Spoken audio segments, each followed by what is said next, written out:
Hello, my name is Gage Jones, and this is my informative speech. So, what I'm going to do is trading cards because it's one of my things I do now.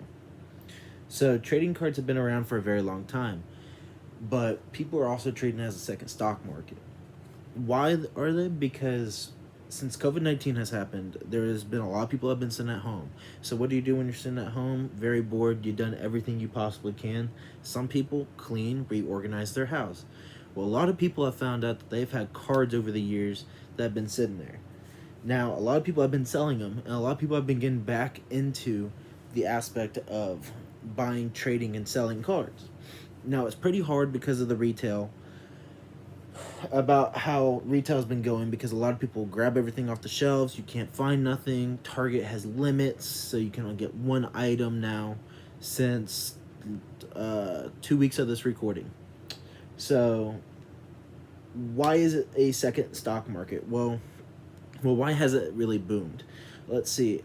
It really went up because of COVID, as I said, and a YouTuber named Logan Paul. He decided to open up his childhood cards from 1999, the first edition Pokemon cards. There's a Charizard in there that is right now, right now as I am speaking, is $400,000, graded at a PSA 10. Now, what a PSA is grading. Now, grading cards I'm gonna get into later, but why people have been starting this hobby is because they've been getting back into it. They remember these. It's their childhood. People want to go back to their childhood. People don't. Some people don't understand that. Now, yes, like I said, they're really hard to find, and some people want the rare cards, and then some people need good sports cards. Trading cards have been around for a while, and there's always the one special one. There's always like a little silver one. There's the cool different colors, and there's numbered cards, which are even better. Why are people doing it? Because they can make a whole bunch of money. You rip open a pack that at Walmart probably cost you 20, max is 50, I would say. Well, you can either resell that on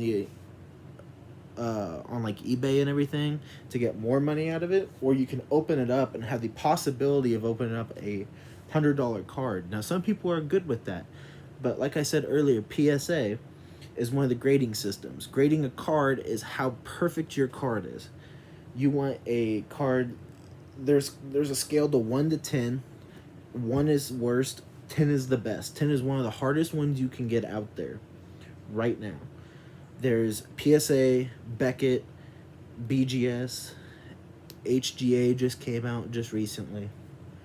And that can turn your $100 card into a $1,000 card or even more, depending on what it is. It can turn it to 100 to 500, and if the guy does good later, then it can keep going up. Or if it's like a Pokemon card and it is their childhood and it's like one of their favorites, it will just keep going up. Like Charizard is one of the best ones because it's the first ever starter and everyone always loved it.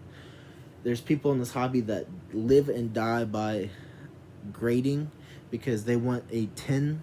The 10 is the best and you can sell it for the most, just because the fact that it's almost like a stock market. It goes up and down repeatedly.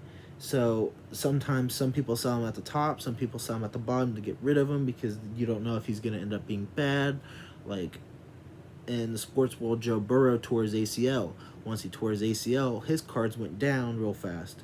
Well, now they're starting to slowly come up because they've seen him. He's been doing better and everything else. But there's always that risk and reward in this hobby. Some people don't understand it, some people do. That's why if you really want to get into this hobby, you got to do your research about this. Your research really, really, really needs to be on point, because you can lose a lot of money or you can make a lot of money. Now, if you want to go with the safer option, you can go out, find the cards, and you don't open them. You resell them online, like I said, because a mega box, which I have one right here, a mega box, this cost me $43.19 at Target. You can sell it for $170. This blaster, because it's optic, and right now as this recording they don't make this right now, you can buy it at the store for $20, and you can also sell it for 100. I think it was 140 when time I looked at it last.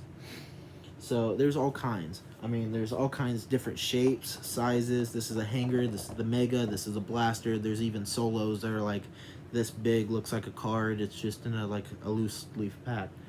But you can make money anyhow through this hobby if you buy retail. Now, if you buy online, that's where you're risking it. High risk. And sometimes, a lot of times, it doesn't pay off, but sometimes you can get some of the best cards that you'll ever have. And then you can grade it. You can go get it graded. Sometimes the grading has been all over the place. Last time I checked, it was now $30 a card, but they have stopped grading because of so many people have sent everything in. So it's been pretty hard to find like a normal grading price. So it, as far as I know, this hobby is pretty fun. There's really nice people. You can meet a lot of people through this hobby, and you'll know when a restock is. If you really want, you can go to Target. It's normally Thursday or Friday around here. It depends on where it's at. I know the Derby Target sometimes stocks at 3:30 one time, and this week that I went, it stocked at 8:30. So the latest one is the Derby Target. But it's been pretty fun, and I've had a blast doing it for the past... I've done it for my whole life, but I've really gotten into it in the past 3 years, I would say. So, thank you for listening.